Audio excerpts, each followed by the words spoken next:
পঞ্চগড় জেলার 5টি উপজেলার মধ্যে প্রান্তিক উপজেলা আটুরিয়া।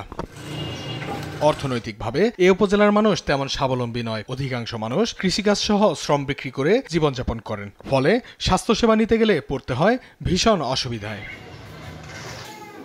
এই উপজেলার 5 লাখ মানুষের অধিকাংশ মানুষের চিকিৎসার ভরসার জায়গা আটুরিয়া উপজেলা স্বাস্থ্য কমপ্লেক্স। প্রতিদিন শত শত মানুষ চিকিৎসা নিতে আসে এখানে। অনেকে প্রাথমিক চিকিৎসা নেন, আবার অনেকে হন ভর্তি।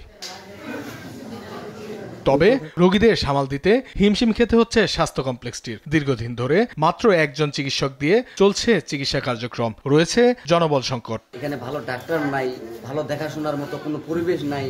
এইভাবে খালি আমি না, এখানে যতগুলা আছে সবার এই ধরনের সমস্যা। ডাক্তার নাই গতিকে আর কি সেবা দিতে পারে না। ডাক্তারের অভাব, ডাক্তার এখানে নাই।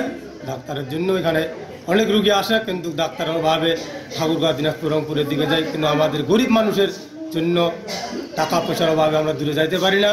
ডাক্তার না পাওয়ার জন্য আমাদেরকে হচ্ছে আটুরিয়া, ঠাকুরগাঁও বা রংপুর এখানে যাইতে হয়। আমরা যাইতে পারি না, আমরা গরিব লোক, আমাদের ট্রিটমেন্টের দরকার। এই জন্য আমরা একটা ভালো ডাক্তার চাই। একটা ডাক্তার আছে, এই ডাক্তারে মনে করেন সামলাইতে পারে না, তো আরও ডাক্তারের প্রয়োজন আছে। মানে ঠাকুরগাঁও যাইতে হয়, রংপুরে যাইতে হয়। আমরা গরিব মানুষ, এই গরিব মানুষে আমি পয়সা করি তো কোথায় পাবো? ডাক্তার কম থাকার কারণে রুগী দেখা ভালো করে হইতেছে না।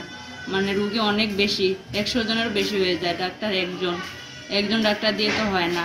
এমনকি গুরুতর রোগী এলে অন্যত্র পাঠিয়ে দেওয়া হচ্ছে। এতে একদিকে অসহায় মানুষ যেমন ক্ষতিগ্রস্ত হচ্ছেন, অন্যদিকে অর্থ ব্যয়ে অন্যত্র চিকিৎসা নিতে হচ্ছে তাদের।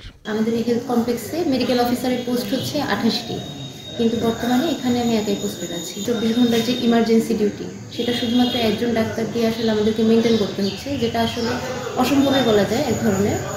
কিন্তু তারপরও এই তীব্র রোগীর চাপ আমরা যতটুকু সম্ভব আন্তরিকতার সাথে মেনটেন করার চেষ্টা করছি, কিন্তু যদিও সবসময় অ্যাটেন্ড করা সম্ভব হয়ে উঠছে না। বিশাল এই জনগোষ্ঠীর সেবা নিশ্চিত করতে 24 ঘন্টা কার্যক্রম চালু রাখতে হয় বলে জানান জেলার সিভিল সার্জন। গত দিনগুলোতে একজন মেডিকেল অফিসার নিয়ে যে আমরা সেবা দিচ্ছিলাম, তো আশা করছি যে এখন থেকে আরো উন্নত এবং অধিক ভালো সেবা আমরা এই যে নতুন পদায়িত ডাক্তার যারা আছেন তাদেরকে দিয়ে প্রদান করে যেতে পারবো। দ্রুত আটুরিয়া উপজেলা স্বাস্থ্য কমপ্লেক্সের জনবল সংকট সমাধানে কার্যকরী পদক্ষেপ দেখতে চান কর্মরত চিকিৎসক ও এলাকাবাসী। নিউজ ডেস্ক, দেশ টিভি।